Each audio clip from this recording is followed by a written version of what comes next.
A group of activists staged a protest in front of Ground Zero, saying they want the replacement building to be named 1919 Plaza after the ex-serviceman revolution and not enslaver Thomas Paslow, who was found guilty of mutilating black slaves. When they tell for his story, you know, things that nobody knew there before them British enslavers come here.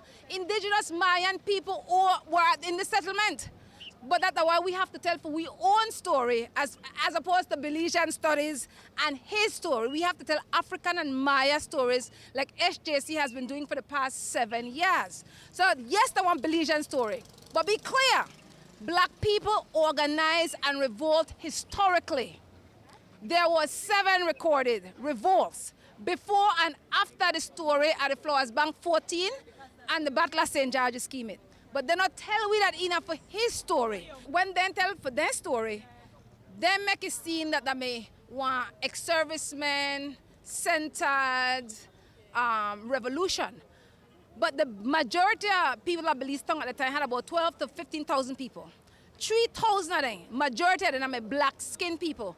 And they revolt against the white supremacist system and middle-class Creole. Them people in 1919 had the awareness that it's a black people space. And I know a handful of white people there. And we push back on the oppression. You feel me?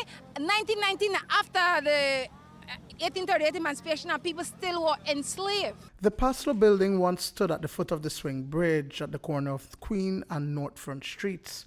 It was a 3-story colonial structure that housed several government departments as well as the magistrates' courts in Belize City. But back in 2002, a fire gutted the 3rd floor, and by 2003 it was torn down. Some 16 years later, through the Belize City House of Culture and Downtown Rejuvenation Project, a 2-story concrete building with parking space to the rear and various office spaces will serve as a welcome center for tourists and Belizeans to gather information about the commercial city and old capital. It will also be a space for artisans and other organizations. But the protesters have another plan. There has been a lot of discussion among teachers, educators, community activists, artists, that a place like this, so centrally located, should have something like an African and Maya museum.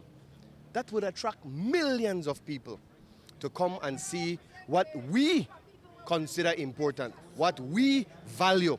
That's what people come, if you want to get into tourism, people admire and respect and value what the people value. So there is no way we can take lightly the value of this space and the economic potential that this place could have for this city. But are their voices falling on deaf ears? Both the UBAD Educational Foundation and the Image Factory Art Foundation have teamed up, and after 2 days of activities, say they are energized and ready for the next step. None of this just happened by chance. That this moment we are in today is a reflection of the people who we are today as people living and looking around and being conscious of what's going on. Obviously, we are calling for 3 things now. We are calling for the name that they are proposing, Paslow Plaza, to be totally scrapped. There are community members who have posted online recommendations. One that has come forward a lot is 1919 Plaza.